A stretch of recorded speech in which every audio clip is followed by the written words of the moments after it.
문대원의 위클리 매거진.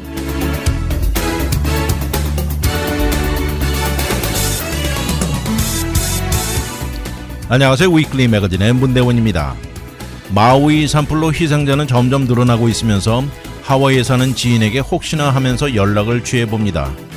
물론 마우이는 아니지만 옆 섬에 사는 친구에게 연락을 취해보니 문제없다는 소식이 다행이지만 희생자들 생각에 마음이 무겁습니다. 아직도 연락이 되지 않은 사람 숫자가 엄청나면서 슬픈 소식은 더 늘어날 것이 예상되는 가운데 연방정부도 재해지역으로 선언했습니다. 기후변화로 우리 곁에 다가오는 자연재해는 그 빈도수나 강도 면에서 예전에 볼 수 없었던 레벨이라는 생각까지 듭니다.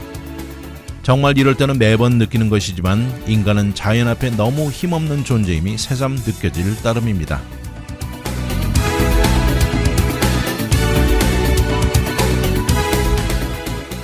오늘의 토픽은 End of Life Option, 놀라운 티네이저, 식당업계의 변화, Summer Romance, 그리고 미래의 자동차 기술입니다.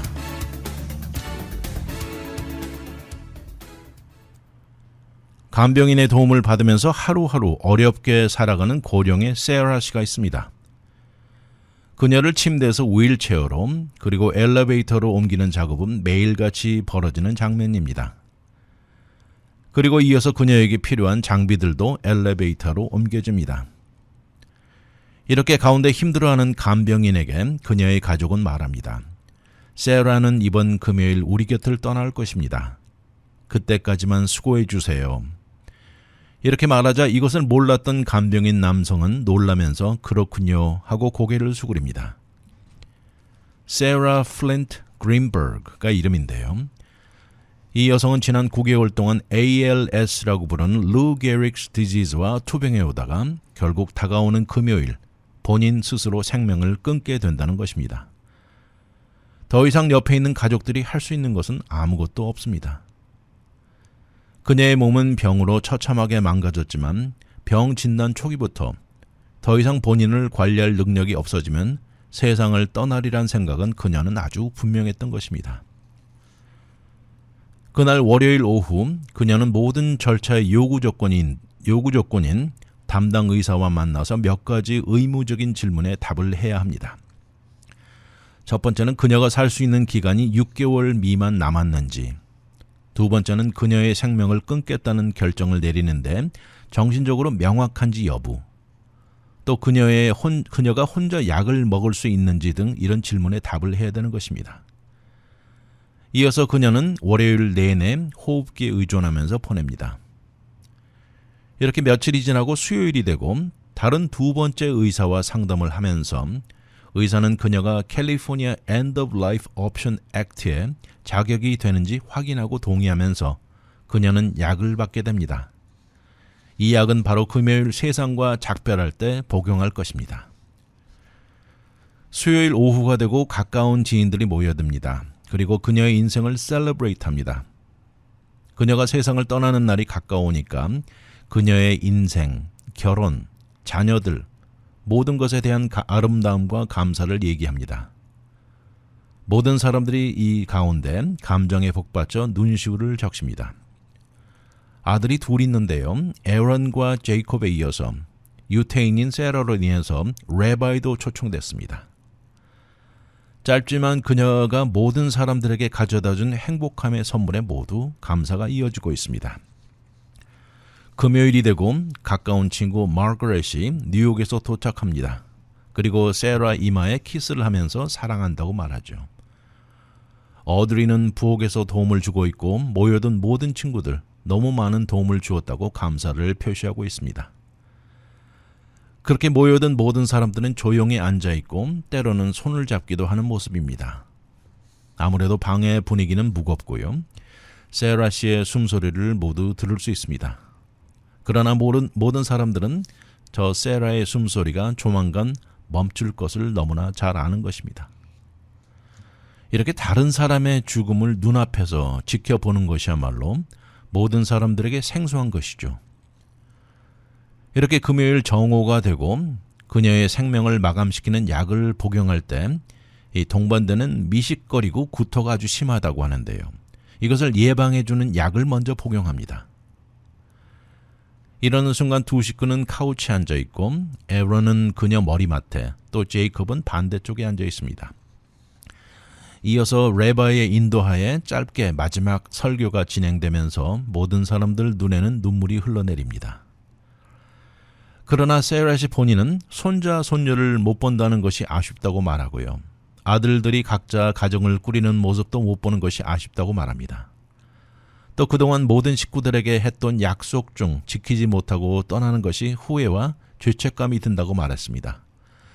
그리고 남아있는 모든 사람들에게 열심히 건강하게 살 것을 말합니다. 그러자 식구들은 모두들 한 목소리가 돼서 이런 결정을 내린 세라의 용감함을 치켜 세웠고 사랑한다는 말이 이어졌습니다. 세라 씨는 점점 숨 고르기 힘들어지면서 조용해지자 나머지 사람들도 침묵을 지키면서 몇 분이 지납니다. 구토를 예방해주는 약을 먹은 지 그럭저럭 1시간 정도가 지나서 이제는 마지막 약을 복용해야 합니다. 그렇지 않고서는 하루를 더 기다려야 하는 시점까지 온 것이죠. 허스피스 너스가 아직 도착하지 않았지만 그래도 전화로 약을 애플 주스와 믹스해 주라고 알려주고요. 또 이 약이 목구멍 내려갈 때는 굉장히 타는 느낌을 주는 이유로 세라 씨에게 솔베이를 같이 주라고 인스트럭션을 줍니다. 이어서 세라 씨는 직접 본인의 두 손으로 약을 잡고 우리 모두를 떠날 준비가 되었습니다. 마침내 약을 삼키고 히브리어로 하나님 도와주세요라고 기도를 하는 것입니다. 그렇게 시간이 조금 지나면서 마지막 말은 Thank you였습니다. 카우치에 앉아있던 세라 씨는 약간 미끄러져 보였고요. 볼이 한쪽으로 기울고 그렇게 해서 도착한 허스피스 너스는 1시간이 지나간 순간 그렇지만 아직 완전히 떠나지 않았다고 말합니다. 또 추가의 30분이 지나고 너스는 맥박을 체크하곤 그녀는 떠났다고 말한 것입니다. 이렇게 세라 씨는 그들 곁을 떠나간 것입니다. 현재 캘리포니아 주의 자살을 도와주는 이런 Assisted Suicide Law가 있는데요. 이것은 최종 단계에 와 있는 환자에게 6개월 미만 생존이 가능하고 또 2명의 의사에게 Certify를 받아야 하는 것입니다. 그런데 이것을 두고 가이드라인을 더 넓게 확장해야 한다는 의견이 많습니다. 예를 들어서 알츠하이머 환자나 심한 노망, 디멘치아 걸린 환자들이 좋은 예인데요. 또 이것 외에도 도저히 회복 가망이 없는 만성질환 환자, 매일 통증을 감당하기 불가능한 이런 다양한 환자들, 본인이 스스로 생을 마감하게 결정권을 주어야 한다는 주장이죠. 요즘 전 세계적으로 이런 죽음에 대한 권리를 지지하는 모멘텀이 커지고 있습니다. 최근에 소설가 에이미 블룸이 알츠하이머 진단을 받고 스위tzerland로 가서 사망할 권리법을 이용한 것이 LA 타임즈와 뉴욕 타임즈의 베스트셀러가 된 내용도 있습니다. 최근에 프랑스의 에마누엘 마크롱 대통령도 도움 자살, Assisted Suicide를 합법화할 것을 의회와 상의하겠다고도 말했습니다. 안락사라고 부르는 유스네이지아는 이것은 의사가 독약을 사용해 환자의 생명을 끊게 해주는 것이고요. Assisted Suicide는 환자 본인이 직접 약을 복용하거나 administer 하는 것입니다. 캐나다 같은 경우에는 대부분의 케이스가 유스네이지아, 안락사 방법으로 이루어진다는 것입니다. 이것을 두고 찬반 양측 의견은 모두 합당한 이유들이 있습니다. 그러나 본인의 생명이 더 이상 살 가치가 없다고 판단되는 경우에 그들이 직접 선택을 내리고 결정할 수 있어야 한다는데 점점 더 많은 사람들이 공감하고 있는 실정입니다. 알리나 맥코어라는 소녀가 있습니다. 흔히 보는 티네이저가 절대 아닙니다. 이 소녀는 12살에 하이스쿨을 졸업했고요. 최연소로 나사에서 인턴십을 통과했고 메디컬 스쿨에 합격한 최연소 흑인 학생이기도 합니다. 이제는 14살에 몇 달 뒤에 학사 학위를 받고 대학을 졸업하게 됩니다. 텍사스 출신의 엘리나는 브라운 스템 걸이라는 단체도 직접 만들어서요. 이 단체는 유색인종 소녀들이 과학, 기술, 엔지니어링, 수학, 스템 분야에서 공부할 수 있게 도움을 주는 단체를 이끌게 되었습니다. 브라운 스템 걸 스칼러십은 이 유색인종 소녀들에게 주어지는 스칼러십 프로그램인데요. 대학을 가고자 하는데 경제적인 걸림돌을 없애주고 학업 성적이 우수하고 포텐셜이 높은 마이너리티 학생들에게 주어지는 것입니다. 그러면서 이 스템을 통해서 이 세상에 뭔가 새로운 기여할 수 있는 학생에게 제공되는 것이라고 나와 있습니다. 지난 2022년 북가주 데일리시티에서 제1회 스템 컨퍼런스를 개최했는데요. 이것은 오직 유색인종 여성들을 위해 세워진 것이고 이틀에 걸쳐 진행된 이벤트는 널리 알려지지 않은 유색인종 여성들의 기여를 존중하고 치하하기 위한 행사였습니다. 이번에 USA Today와 인터뷰를 가진 알리나는 유색인종 소녀로서 내가 무엇을 할 수 있는지 증명해 보여주고 싶었다고 말합니다.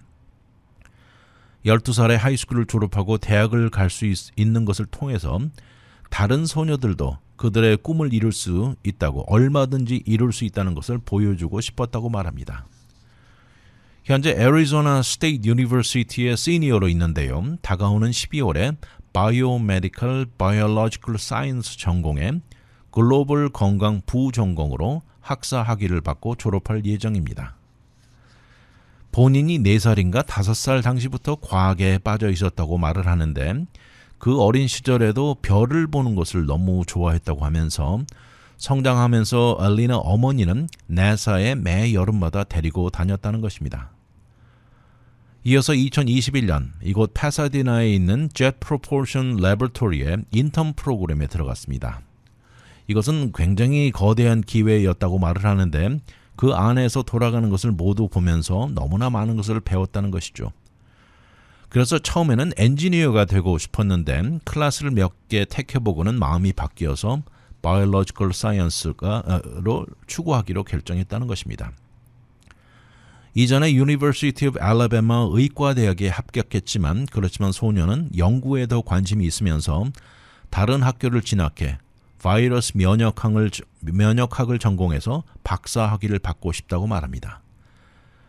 그리고 본인은 건강 케어 시스템에 집중하고 특히 저인컴 커뮤니티에 더 관심을 갖고 싶다고 말했습니다. 본인이 이렇게 다른 사람들에게 더 용기를 주고 싶은 이유는 본인이 살아온 짧은 인생에 본인에게 겪은 경험 때문이라고 합니다. 어렸을 때 용기를 잃게 하는 어른 몇 사람으로부터 받은 경험 때문이라고 말을 하는데 5학년 당시로 거슬러 올라갑니다. 학교 교장 선생님이 유색인종 소녀는 절대 좋은 성적을 받을 수 없고 또 주 차원에서 중요한 테스트를 통과할 수 없다는 말이었습니다. 그때 당시 본인은 열심히 공부를 해서 좋은 성적을 받아왔는데 상당히 충격적이었다고 기억을 합니다. 단지 어리다는 이유, 또 유색인종이라는 이유로 절대 이것을 할 수 없다고 누가 말하는 것을 듣고 앞으로 더 좋은 성적을 받고 더 나아가서 놀라운 것을 이뤄내면서 교장 선생님에게 보여주겠다고 자극제가 되었다고 말합니다.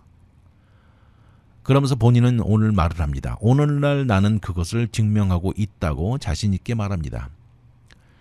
지나온 대학 생활이 너무 즐거웠다고 말을 하면서요. 모든 프로그램에 참여해왔고 그중에 국경 이민에 대한 것을 배울 때 흥미로웠다고 말합니다. 엘레나의 멘토이자 지금 University of Maryland School of Medicine 의과대학의 타냐 웹 교수는 엘레나는 누구에게나 진정한 영감을 주는 소녀라고 말합니다. 똑똑하고 또 동시에 소녀임이 틀림없이 해맑은 깔깔대는 모습은 정말 에너지 넘치게 만든다고 합니다. 지난 여름에 서머 인턴십에서 그녀를 도와주면서 이 분야에 많은 관심을 갖게 해준 계기가 됐다고 말합니다. 특히 암 연구에 많은 시간을 투자했다고 하는데요. 앞으로 미래의 알리나는 무엇이건 하고 싶은 거 다 해낼 수 있다 이렇게 말을 합니다. 알리나는 백신에 대해 전념하고 싶다고 말을 하면서 오히려 그 분야는 그녀로 인해서 큰 도움을 받게 될 것이라고 말합니다. 그 중에 한 가지는 알리나가 특히 관심을 가지고 있는 분야가 있는데 바로 사망률이 아주 높은 난소암이라는 것입니다. 여름 동안 인턴십 기간에 많은 경험을 통해서 갖게 된 생각인데요. 인턴십 이전에는 알리나는 난소암에 대해서 아는 것이 많지 않았습니다. 그렇지만 많은 연구들을 읽었고 논문들 중 여러 개를 발표하기도 하면서 자연적인 재료를 이용해서 난소암에 좋은 것을 찾아내는 데 집중했습니다. 어떻게 보면 이전에 아무 경험도 없었던 티네이저 소녀가 이 분야에 발을 디디고 몇 달 만에 이런 생각과 아이디어를 낸다는 것이 놀랍다고 말합니다. 알리나의 엄마인 데프니 맥코럴 씨는 이번 여름 인턴십이 너무 소중했다고 말합니다. 이번 기회가 아니었다면 내 딸은 이런 생각조차 하지 못했을 것이라고 말합니다. 앞으로 이 세상에서 내 딸이 할 수 있는 모든 능력을 동원해 이 세상에 뭔가 발전할 수 있는데 조금이라도 기여할 수 있기를 바란다고 합니다. 한 가지는 아직 어린 나이라 이렇게 되는데 충분한 시간이 남아있는 것이 큰 장점이라고 어머니는 웃습니다. 또 한 가지 오직 바라는 것은 내 딸이 뭔가 하면서 기쁨을 잃지 말기를 기도할 뿐이라고 말합니다. 기쁘지 않은 일에는 빨리 내려오라고 늘 말해왔다는 것이죠. 내 딸 알리나는 하고 싶은 모든 것을 해낼 수 있는 아이라고 말합니다. 흑인 티네이저 알리나, 14살에 대학을 졸업하고 이제 의과대학 문 앞에 와 있습니다. 인류에 큰 기여를 할 소녀로 보인다는 것입니다. 이번 코로나 바이러스 팬데믹으로 영향을 입은 산업계가 많은데요. 그중에 대표적인 것이 단연코 식당 업계입니다. 그런데 이로 인해 자리 잡은 많은 변화가 있는데 이런 변화 중에 상당수가 앞으로 영원히 남아있을 것으로 보인다고 전문가들이 말을 하고 있습니다. 지난 2020년 3월 기억나십니까? 그때 당시 팬데믹이 공식적으로 선언됐을 때 모든 식당들은 그때 당시 로컬 리스트릭션들로 인해서 문을 굳게 닫았죠. 이제 3년 이상 지난 현재 모든 식당들은 거의 정상적으로 영업을 하고 있습니다. 그렇지만 팬데믹 동안 생겨난 여러 가지 변화 중에 몇 가지는 앞으로 영원히 자리 잡을 것으로 보인다는 것이죠. 팬데믹 초기에 많은 사람들은 식당 음식을 오더하고 투고해서 집에 가져와 먹곤 했죠. 오늘날 식당에 돌아와서 식사를 하게 되었지만 식당 음식은 여전히 드라이브 스루나 픽업, 딜리버리 옵션을 택하는 비율이 예전보다는 아주 높아졌습니다. 이러다 보니까 식당들도 커스터머들의 이렇게 변한 습관에 맞추어 나가기도 하고요. 한 걸음 더 나아가서 완전히 새로운 방법을 동원하기도 하고 또 종업원이 모자란데 이런데 완전히 새로워진 컨디션에 적응해 나가게 변화될 수밖에 없었던 것이죠. 이렇게 영원히 변화된 것을 살펴보면 다른 옵션들이 늘어나면서 식당들의 다이닝룸 사이즈들이 줄어들고 어떤 경우에는 아예 없어져 버린 케이스가 많습니다. 여기 예로 나와 있는데 팬데믹 이전에 뉴욕 맨하탄에 이 에스더 초이 씨가 운영한 한국 식당 목바라고 나와 있는데요. 이 팬데믹 이전에는 카운터 자리가 한 20개 정도 있었다고 합니다. 그런데 이제는 모든 자리는 사라지고요. 팬데믹 이후에 내린 결정은 퀵 서비스만 하겠다는 것이죠. 그런데 이런 결정을 내리고 나서 실제 세일은 증가했다는 것입니다. 이렇게 음식을 사간 커스터머들이 집에서 덮여 먹고 음식 킷이나 김치 등을 전국적으로 딜리버리하고 있다는 것입니다. 이런 것을 두고 음식 산업계 연구와 컨설팅 담당인 조 폴락 씨는 말합니다. 소비자들에게도 식당 안에 앉아서 먹지 않아도 아주 퀄리티 높은 음식을 즐길 수 있는 방법을 팬데믹은 우리들에게 가르쳐 주었다 이렇게 말을 합니다. 결국 전국적으로 많은 식당들은 다이닝룸 아니고서도 비즈니스 성공이 가능하다는 생각을 하게 변한 것입니다. 뉴욕시의 또 다른 로컬 인기 있는 러베인 베이커리나 질 높은 이탈리안 식당 카르본 같은 곳도 인기 있는 메뉴를 아이템들을 패키지로 만들어 온라인에서 팔기도 하고요. 팬데믹 시작과 동시에 이런 식으로 스토어에 내다 팔던 것을 여전히 지속하고 있습니다. 이러면서 수많은 식당들은 다양한 형식을 개발해서 투고 옵션을 다양화하고 드라이브 스루를 더 늘려가면서 식당 안에 들어와서 앉아 식사하는 옵션을 아예 없애려는 것을 시도 중인 곳이 많습니다. 이 중에 칙필레이는 완전히 새로운 컨셉트 2가지를 테스트 중인데요. 첫 번째는 음식을 만드는 키친 아래로 드라이브 스루가 4줄이 한 가지 지나가는 것이 방법이고 또 두 번째는 걸어서 들어와서 디지털로 주문하면서 다이닝룸을 아예 없애는 방법을 테스트 중입니다. 이런 방식은 내년에 아틀란타에 매장이 오픈될 예정인데 모바일 오더를 하고 드라이브 스루로 차를 몰고 들어와 주문한 음식을 컨베이어 벨트를 통해서 커스터머에게 전달된다는 것이죠.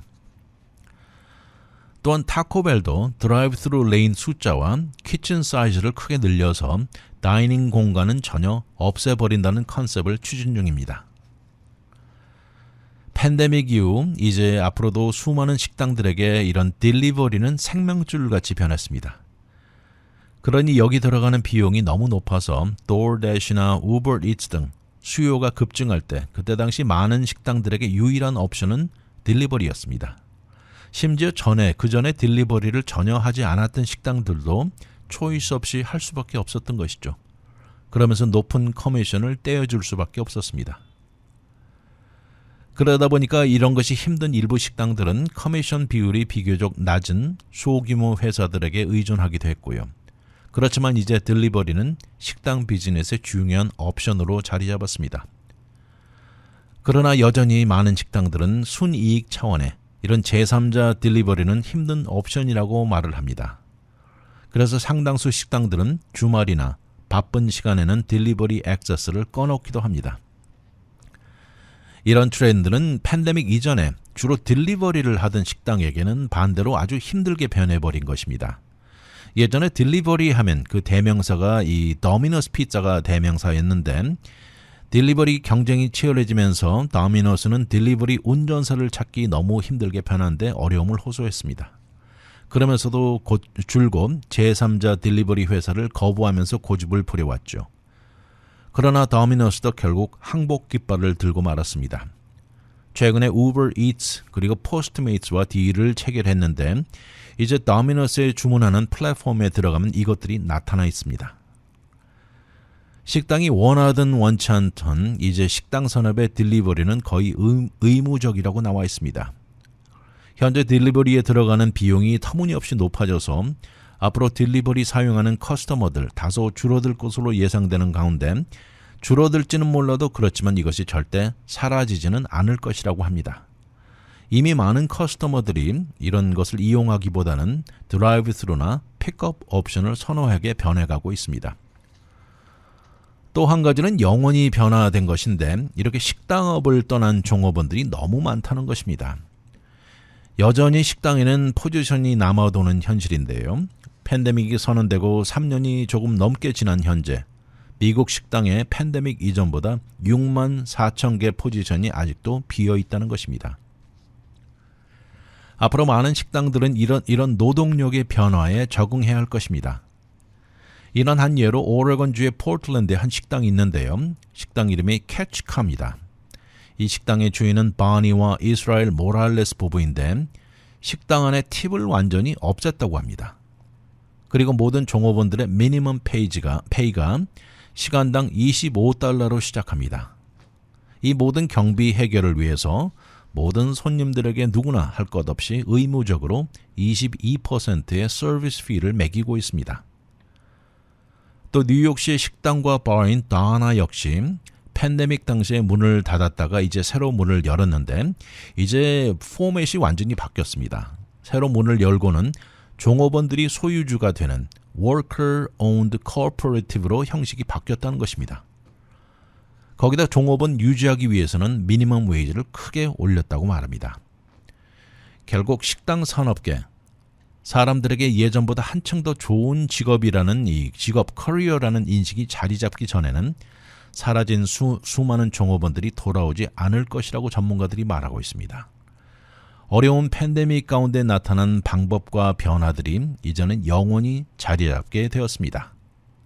지난 2014년 여름이 생각나는 어린 남녀의 예쁜 추억 이야기가 아름답습니다. 그때 당시 14살이었던 안드레아 카밀라는 루이스 켈리라는 소년을 만난 여름이었는데요. 한여름의 첫사랑이나 마찬가지인 이야기죠. 그때 당시 플로리다주의 클리어워터 비치에 여러 가족과 친구들과 함께 휴가를 보내던 때였는데요. 플로리다의 주에 사는 안드레아는 어린 나이에 부모와 함께 푸에르토리코에서 플로리다로 이주해 왔습니다. 여기 함께 모여든 모든 티네이저들 너무나 즐거운 휴가를 보내고 있었고 하루 종일 깔깔거리면서 플로리다의 태양에 젖어 만끽하고 있었죠. 호텔에 머무는 대부분의 티네이저들은 미국 아이들이었는데 그 중에 한 명이 유독 아일랜드에서 온 루이스가 눈에 띄었습니다. 미국 아이들과 좀 다르게 늘 혼자 앉아 있었고요. 그에게 대화를 해본 몇 명 친구들은 그의 아이리시 액센트가 새롭다고 말했습니다. 멀찌감치해서 루이스를 바라보던 안드레아도 그와 대화를 해보고 싶었지만 용기가 나지 않았습니다. 하루는 풀장을 가운데 두고 반대편에 앉아 있었던 두 사람이었는데요. 루이스는 아무 생각 없이 점심을 먹고 있었던 중이었습니다. 안드레아가 반대편에서 보고 있을 때 마침 갈매기가 날아 내려오더니 루이스가 막 입에 넣으려던 쿠키를 손에서 가로채 올라가 버린 것입니다. 건너편에서 이 모든 장면을 보고 있던 안드레아는 터져나오는 웃음을 멈출 수 없었습니다. 이것이 계기가 되어 두 사람은 대화를 시작했고 추억에 남는 여름의 시작이었습니다. 알고 보니까 루이스는 외로운 스타일은 아니었고 상당히 편안한 성격의 소유자였습니다. 한여름의 추억거리들을 이 두 사람은 잔뜩 얹고 가까워졌습니다. 그런데 행복도 잠시였죠. 두 사람은 대서양을 가운데 두고 떨어져야만 한 이 어린 소년 소녀였습니다. 한 사람은 플로리다, 또 한 사람은 아일랜드로 서로 굳게 약속하고 헤어졌지만 어른들도 아니고 이때 당시 마음대로 여행을 할 수 있는 나이도 아니면서 아쉬움을 뒤로 한 채 헤어졌습니다. 이어진 세월 동안 두 개의 다른 대륙에 살던 소년 소녀. 당시 인터넷 상태가 좋지 않은 아일랜드 지역에 사는 루이스와 연결도 수월하지 않을 때가 많았다고 하는데요. 서로 마음을 주고받았지만 한여름의 꿈은 깨진 것 같게 느껴졌습니다. 그리고 세월이 흘러가면서 그를 그리워하는 마음도 다소 식어가게 되었죠.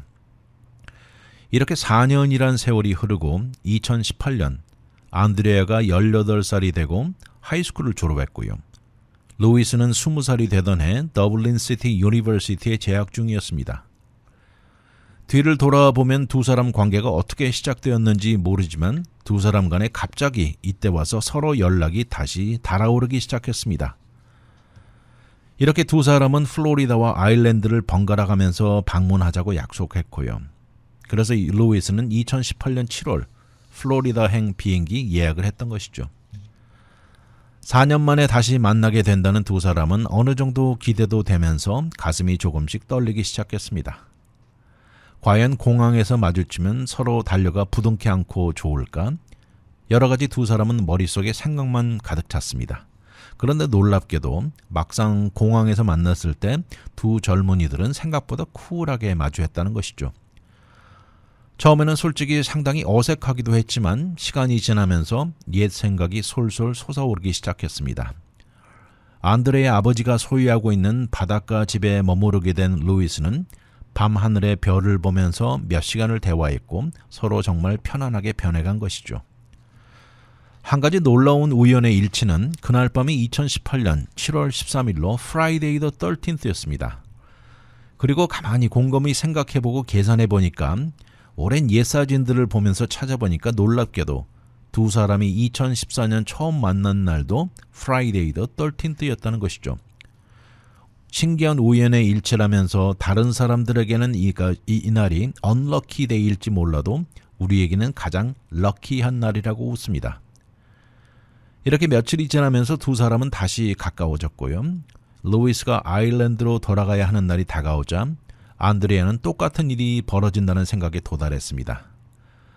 두 사람은 힘든 며칠을 보내다 웃음과 눈물이 번갈아 가면서 미래를 약속하게 되었죠.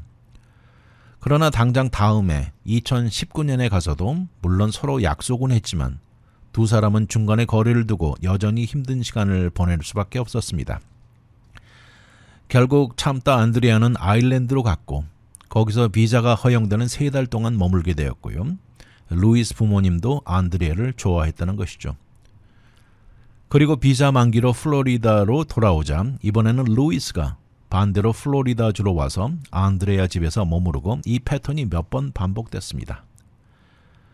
젊은 남녀는 모두 필름 메이킹에 관심이 높았고요. 유튜브 비디오를 같이 찍어 올려서 이것을 따르는 사람들 숫자도 조금씩 올라가고 있고 결국 커플은 유튜브에 더 집중하게 되었습니다.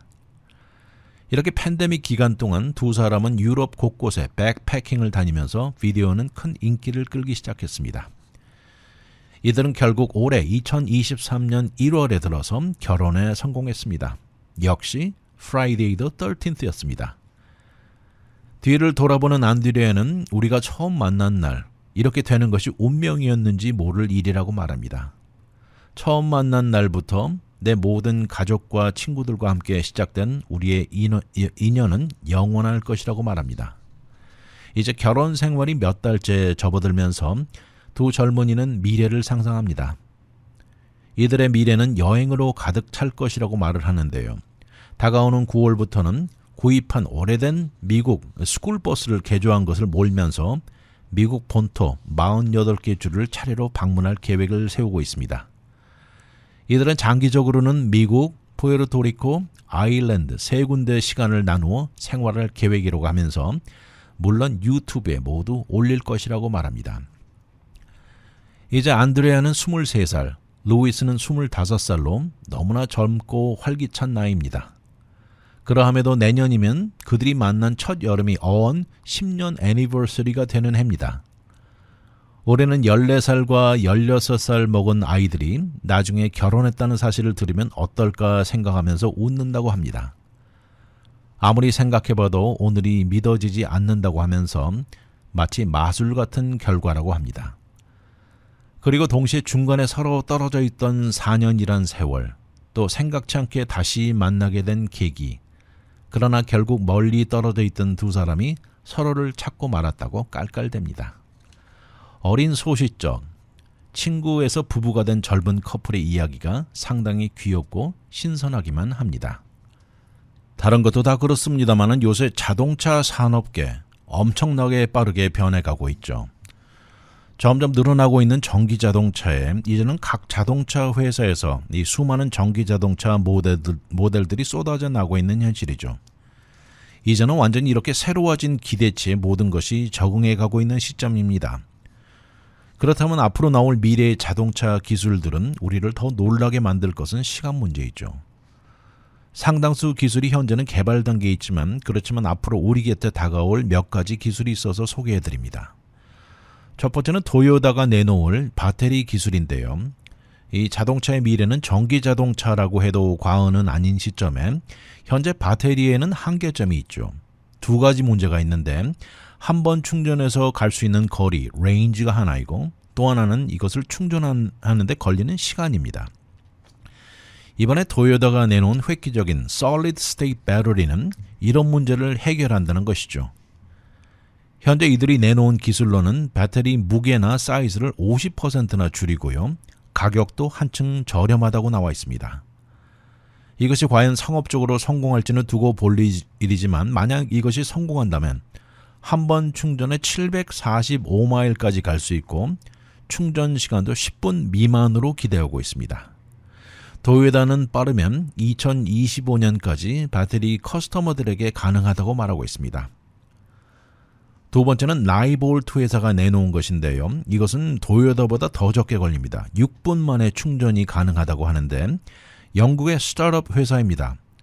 새로운 전기 자동차를 내놓는데 충전이 6분 만에 가능하다고 하는데요. 도요타 같은 기술을 소개하는 것이 아니고 그 대신 리튬 아이언 배터리 팩을 최적화한다는 데 중점을 두고 있습니다. 내년 2024년에 들어가서 자동차 생산에 들어간다고 하는데 배터리는 2000번 충전 사이클까지 가능하고요. 배터리 질적인 하락이 없을 것이라고 장담합니다. 그리고 이것의 수명은 20만 마일 이상으로 내다보고 있습니다. 다음은 스웨덴에 있는 일인데요. 스웨덴은 전기화된 도로를 아이디어로 내놓고 있습니다. 현재 전기자동차 충전 방식에는 주로 충전시설을 통해서만 가능한데 그렇지만 스웨덴은 정부 교통부 산하에 개발되는 것으로요. 바로 도로에서 전기자동차가 운전할 당시 충전이 되는 것이죠. 이것을 가능하게 연구 개발 중입니다.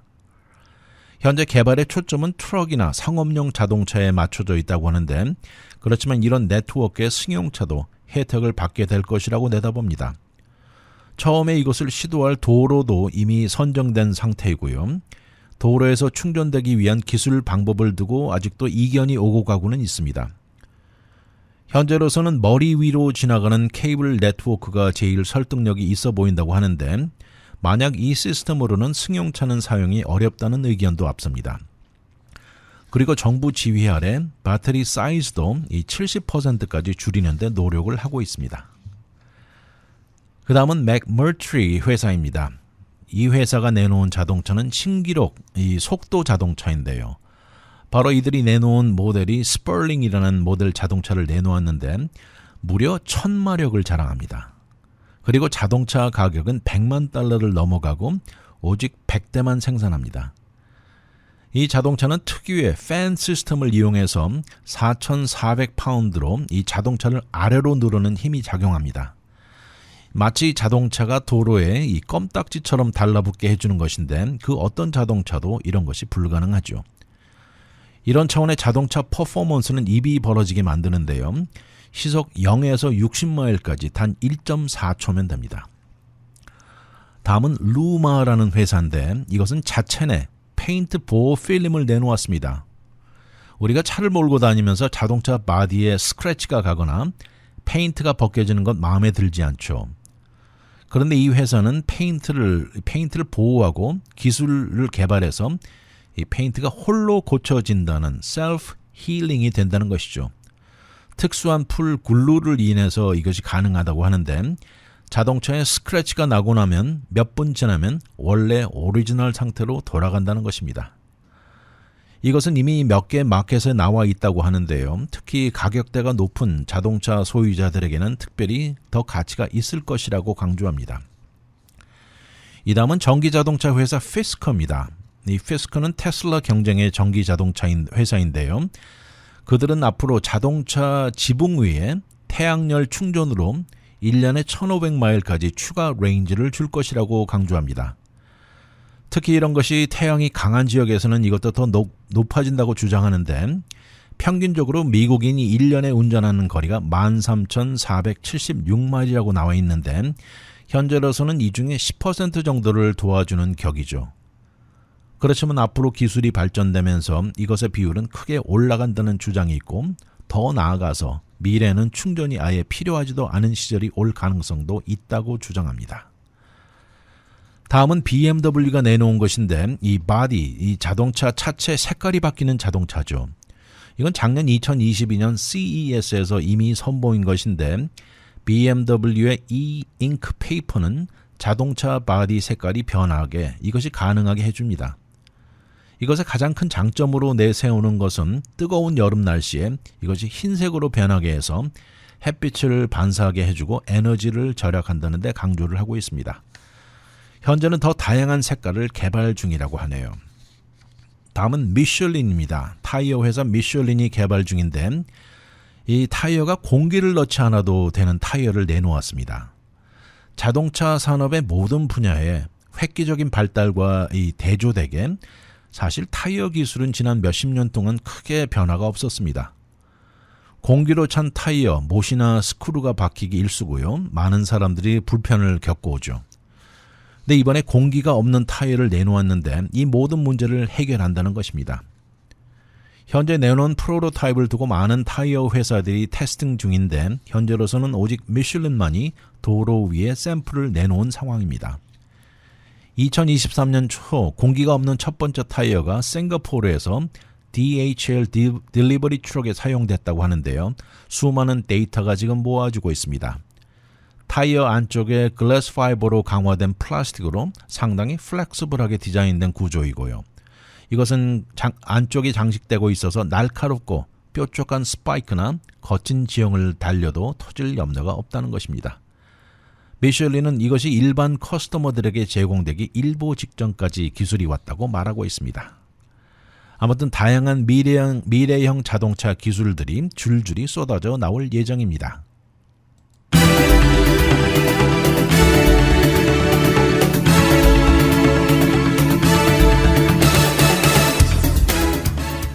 미래의 자동차를 생각하면 자동적으로 전기 자동차를 생각하게 됩니다. 그러나 모든 사람들이 전기 자동차를 이용하기 위해서는 신속한 충전과 한 번에 먼 거리를 갈 수 있는 레인지가 크게 늘어나야 할 것은 풀어야 할 숙제입니다. 그런데 전기 자동차 외에도 미래 자동차 기술의 발전은 아주 다각도로 이루어지고 있으면서 앞으로 터질 염려 없는 타이어에 자동차 지붕 위에 설치된 태양광 패널 등 우리의 생각을 앞질러 가고 있습니다. 흔히 우리가 생각하는 테두리에서 벗어나 획기적인 방법이 동원될 가능성도 있을 것입니다.